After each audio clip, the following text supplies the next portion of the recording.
ask me what it's about, I generally just say moral justice. That's kind of how I boil it down.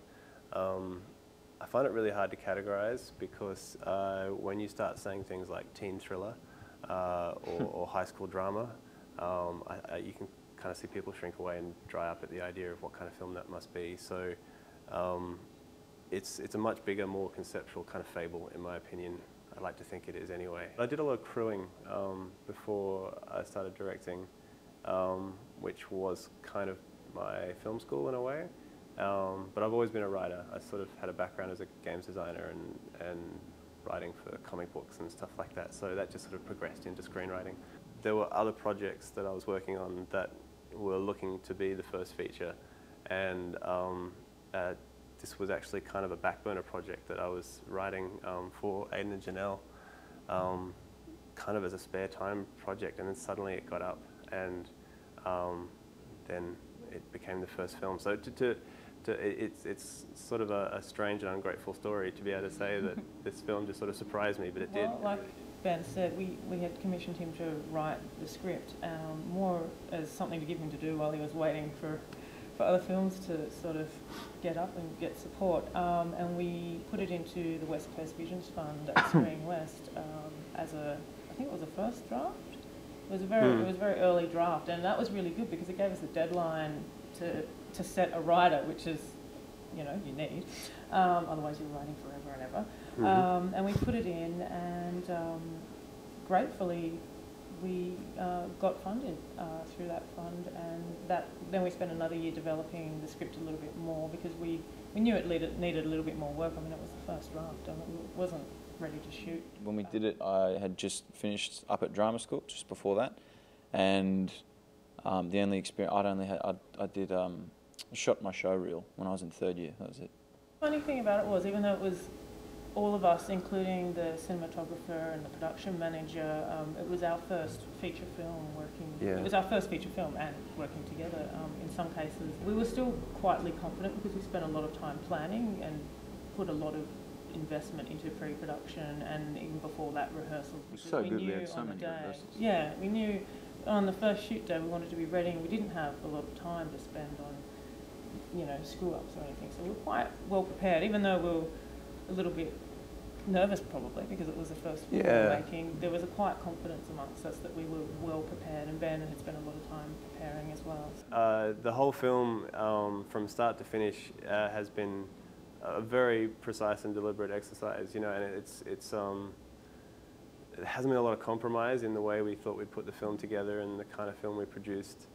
And there were no guarantees in the end result, but we had to have a focus point, we had to kind of aim for it, and we did, and happily people seem to be responding well. I developed this kind of philosophy during the making of this film that an artistic choice is what you make when you don't have a choice, and that kind of speaks of the amount of restrictions that are placed on you when you're making a first and low budget film. No time, no money, no resources. It all becomes about preparation. It all becomes about clear communication, about just kind of trying to squeeze that money as much as you can. We really did go into the shoot with the film kind of cut and ready. I had this sort of big scrapbook full of sketches and storyboards and all that kind of stuff. And I'm surprised how that is unusual, because to me, if you don't do that, you've got no chance of taking advantage of the opportunity of shooting. We used every minute of every day, and I think we put as much money on screen as we possibly could. Absolutely, that was definitely our mandate. That is the most attractive thing, is that I knew this guy, or I knew, this guy sums up all different people that have different, messed up qualities to them at school. I actually got slammed at school. I was bullied pretty mercilessly, and yeah. So it was like, it'll be quite funny if the people who I went to school with see the film and just see what their reactions are, just to go, okay, right. Like, it's just, they would never expect it. The thing is that despite how morally reprehensible he and that kind of whole society is, they're still seen as a hero, as opposed to a villain. Yeah, and it's aspirational. People really, they want to be the good-looking rich kids. I mean, that's just the bottom line, and that's people are geared that way. It's shallow, but it's the and truth. They have fun And they, yeah, have exactly. friends, They seem to be having equal to their fun. friends, They're yeah. popular. I mean, why wouldn't you want to be that person? So I don't think he needs to rescue puppies or help old ladies across the street to find balance between good and evil. I think there's.